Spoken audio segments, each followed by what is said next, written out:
的事工全部丢给年轻人。当教会要做什么事情的时候，就丢给年轻人，丢给谁？主日学就团契来，圣诞节就学生来，过节就给学生，所有东西现实全部丢给学生。到时候那学生怎么样？他们根本不敢来教会，因为他们跟我说，他平常又不关心我们，但是有事情的时候就找我们来。学生会觉得我好像是被利用的工具，他只是要我们来做什么。很多教会都这样子，所以不光是他们是社会青年，工作感情不稳定，影响到他们服侍，也包括他们在教会里面的感觉。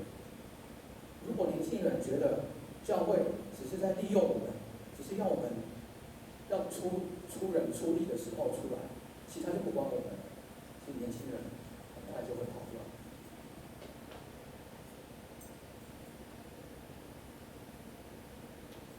我们的资深会要好好的爱护我们的年轻人，是看着他们不管他们的身体长大，还有他们的灵命也一起长大，还有他们在服事上面一起增长，一起进步，这才是大家同在的教会里面要一起做的事情。有没有人把你的小孩带过来？那个小儿洗的，有没有？小朋友婴儿生出来的时候会来教会洗。我不讲我们教会里面念什么，如果照我们长老教会里面那个洗礼，那里面念的，他怎么样？最后有讲什么？我们每一个人在场的每一个人，对这个婴儿都有责任，就是从他的成长到他的信仰的成长，每一个人都跟这个小婴儿是有关系的。我们是看着他在信仰跟身体在那边一起增长。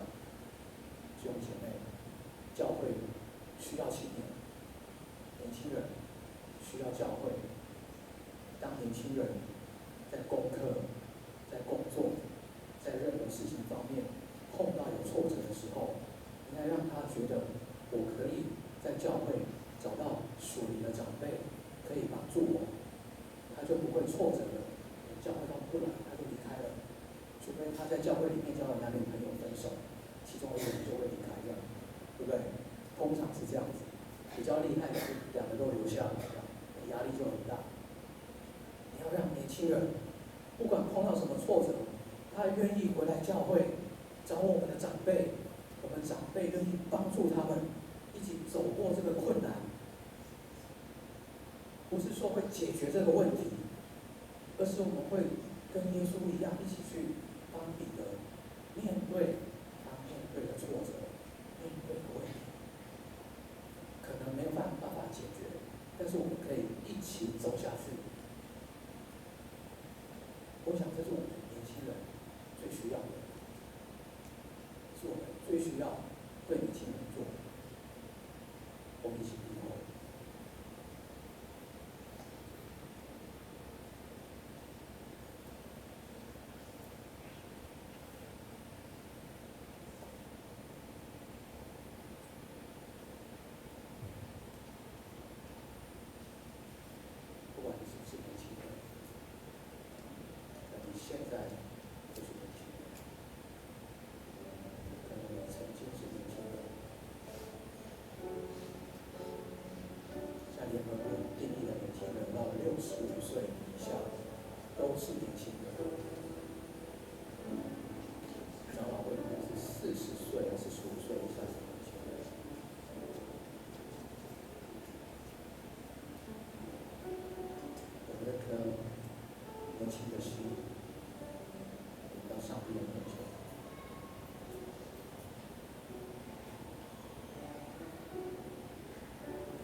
耶稣问彼得说：“你爱我比这些更深吗？”这可能是在问我们的话。我想什么东西阻碍你在爱耶稣更深，或是哪些事情爱他更胜过耶稣？把这些摆在祷告里，求上帝来平衡你的生活。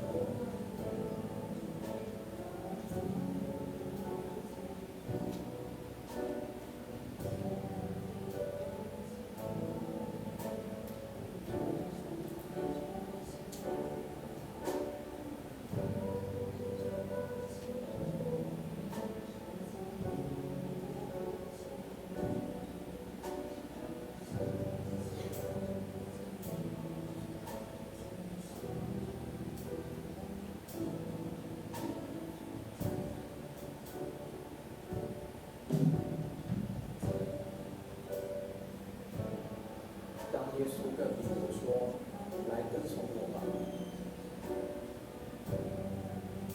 当我们被耶稣拣选成为他的儿女，当耶稣跟我们说：“你也来跟从我吧。”你愿意怎么样来跟从耶稣？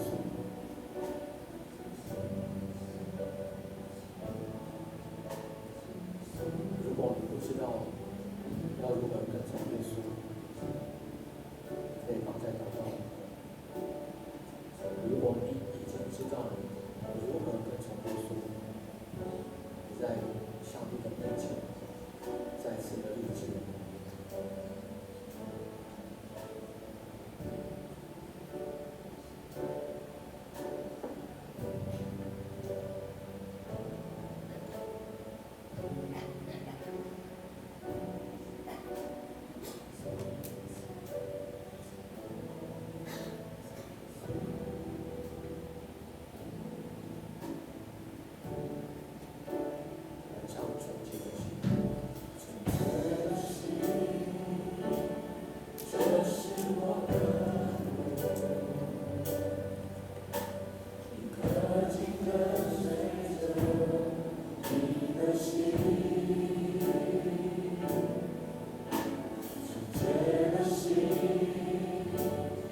这是我渴